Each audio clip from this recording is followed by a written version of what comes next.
Hey there, welcome back to Best Health Positively. I'm Krista Novisky, and I'm so glad you're here with us.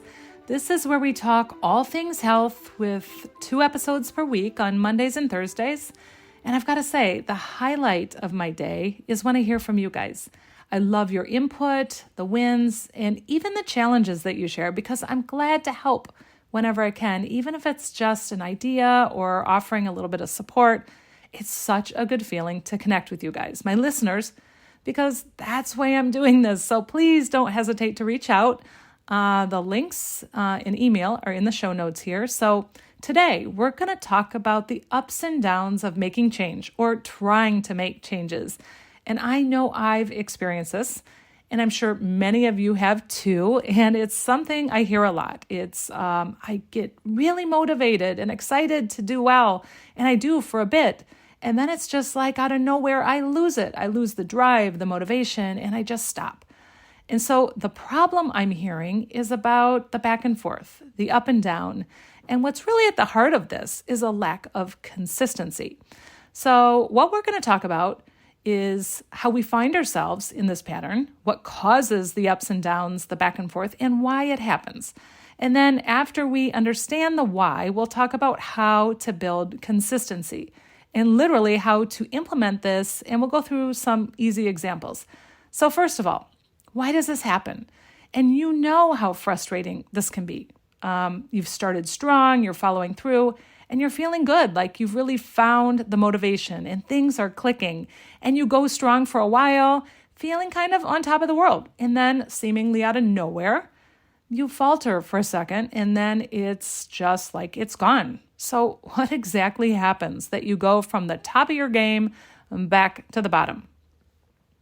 Well, what's usually happening in these situations, and you can decide whether this applies to you or not, but often what happens is that you're extremely motivated to start, and for that reason, you set some lofty goals. You set out to make some big changes, and often we don't just focus on one thing. We feel so good and motivated that we decide, heck, I think I'll start with working out, adding meditation, and cutting sugar, all right now. So we go all in. I mean, I know I've done this. I'm sure you guys can relate. And then we're going strong for a while, but in reality, it's too much, and we aren't able to build the skill of consistency because it's so overwhelming. So it's too much, and we find ourselves overwhelmed, and we plummet back to the bottom, and then wonder what in the world happened. So that's how this often happens. Now, maybe that's not every single case, but that's what often happens. And when I hear people share their experience, I can hear that they're lacking that skill of consistency. So you're wondering, what's the solution here? Well, the best way to address the ups and downs, the highs and lows, is to reset. And reset in a way that allows us to begin again, but this time with the objective of building consistency. So here's the part that's often unpopular. We need to scale way back. And instead of making all those big changes in several areas, we need to really rein it in. Now, my suggestion here is always to choose one area to start. And rather than setting a goal that represents where you want to end up, you set a goal that you view as a place to start. Now, it's not where you're going to end up. It's just where you're starting. And this should almost feel too easy. But it's okay because it should be a goal that you know you can absolutely meet.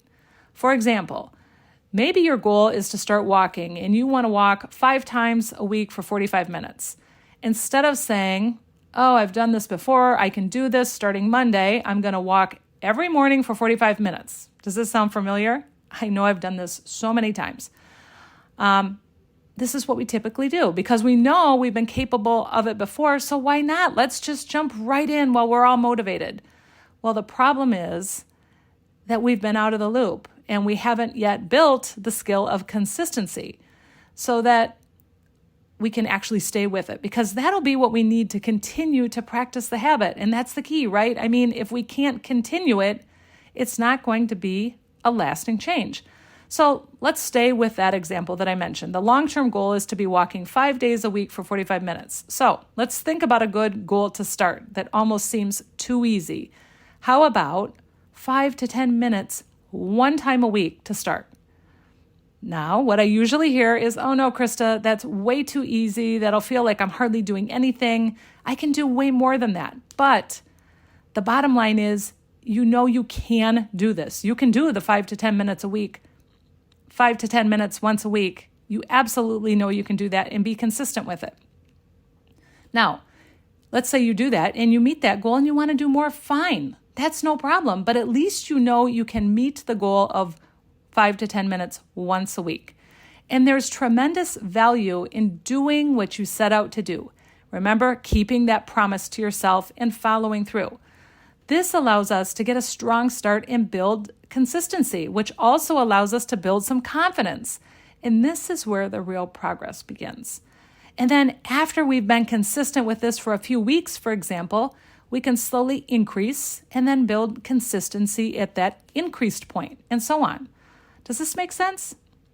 So if you find yourself stuck in the back and forth, up and down cycle, let's step back and take a new approach. This isn't complicated, but it does mean that you have to take a step back and make the adjustment. So think of one area to begin, not 3, just 1. And then think of that first step. And like I said, set a goal that seems almost too easy and then go from there. Oh, I'm excited because I know that if you take this approach, you'll find that you're able to follow through, and that'll bring confidence and consistency. So do you need help getting started and determining what that almost too easy starting point is?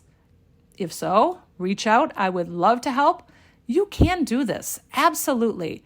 At this point, it's all about being willing to look at this a little differently and to take a slightly different approach. Let's do this. Thanks so much for being here, guys. And if you found this helpful at all, will you consider sharing it with someone you know who also needs to hear it? I'd appreciate it so much. Just go to the show notes and you can link to the podcast website there and share the link. And thanks again for being here. Take care, and I'll see you guys next time.